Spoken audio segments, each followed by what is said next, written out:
առաջնորդ սրբազան հայրեր, մեծարգո իրավագետներ, դիվանագետներ, տնտեսագետներ եւ լրագրողներ, ողջունում եմ ձեզ։ Ես, քանի որ իրավագետները արդեն մանրամասն ներկայացրեցին իրավական նրբությունները, խնդրի,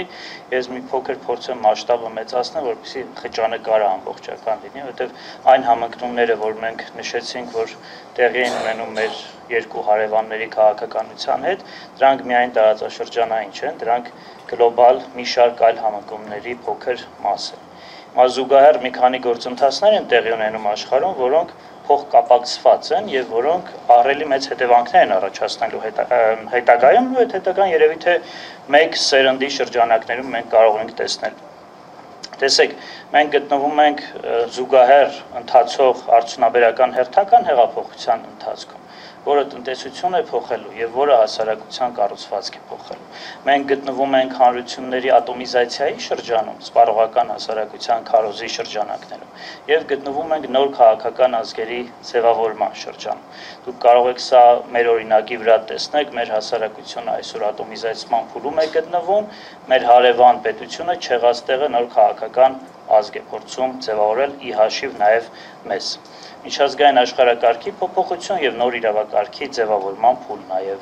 քաղաքական քարտեզների փոփոխություն շատ կարեւոր է նաեւ պետության մոդելի փոփոխությունը այսօր տեղի ունենում այն պետականության մոդելը որտեղ մենք ապրում ենք ձևավորվել է 18-19-րդ դարում եւ մենք 21-րդ դարի երկրորդ կեսին կտեսնենք արդեն լրիվ այլ պետականության մոդել որին այսօր գնում ենք այս բոլոր գործընթացները այդքան վտանգավոր չեն լինի եթե լինեին առանձին բայց երբ որ սրանք միաժամանակ են տեղի ունենում, սա արդեն գիտության մեջ անվանում են բիֆուրկացիոն էֆեկտներ, ճյուղավորման էֆեկտներ, որը զգալի փոփոխություններ է ամբողջ համակարգում բերում։ Եվ եթե պատմականորեն նայենք, այս անցման փուլերը, ասենք մեր թվարկությունից առաջ 13-րդ դարում, 6-րդ դարում, 4-րդ դարում, մեր թվարկության 4-5-րդ դարում, 7-րդ դարում, 12-րդ դարում, 17-18-րդ դարում եւ այսպես գնալով կտեսնենք, որ այս բոլոր անցումային փուլերում նախորդ համակարգերը կազմակերպվել են, նոր համակարգեր են ձևավորվել։ Այն բոլոր համակարգերը պետական, հասարակական, կրոնական եւ այլն, որոնք թույլ կազմակերպված են եղել, կազմակերպվել են ամբողջությամբ եւ նորերն են ձևավորվել։ Հիմա տեսեք ինչա տեղի ունենում մեզանում։ Այս բոլոր գործընթացները օբյեկտիվ գործընթացներ են, որ մեր շուրջը տեղի ունենում։ Մեզանում հայ մարդուն, մեկալ հայ մարդուն միավորող բոլոր կառուցվածքները կազմակերպման գործընթաց է տեղի ունենում։ Այսօրվա քաղաքական իշխանությունն էլ ամեն գնով դա արագացնում։ Տեսեք, Արցախը որպես միավորող արժեք, Սփյուռքը որպես միավորող արժեք։ Պետական ինստիտուտների փլուզումը, երբ որ այնտեղ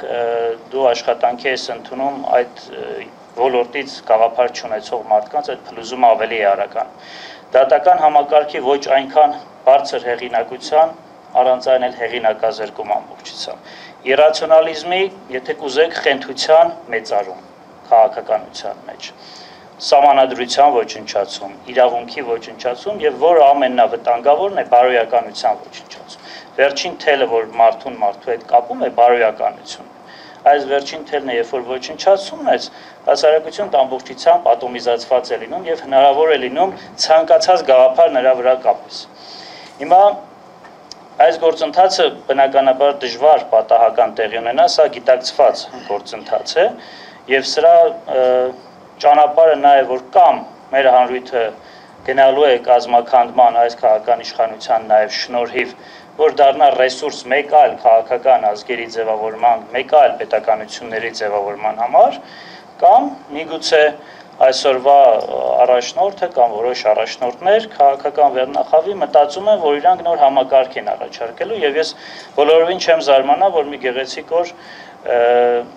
նա արթնանա եւ ասի, որ նոր հայտնություն է ապրել եւ նոր կտակարան կամ նոր ավետարան պետք է գրի եւ առաջարկի հանրությանը, որպես իր տարբերակ։ Դրա համար այս բոլոր մարտահրավերների բովում մենք պետք է հասկանանք մեր անելիքը, որովհետեւ բոլորս գիտենք ախտորոշման կարծես թե տարբեր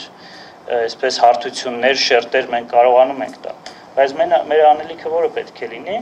Իսկ մեր անելիքը եկեղեցին բազմիցս պատմության ընթացքում արել է, տեսեք, այս բոլոր փորձությունների ժամանակ 1700 տարի եկեղեցի ինստիտուտը մնացել է։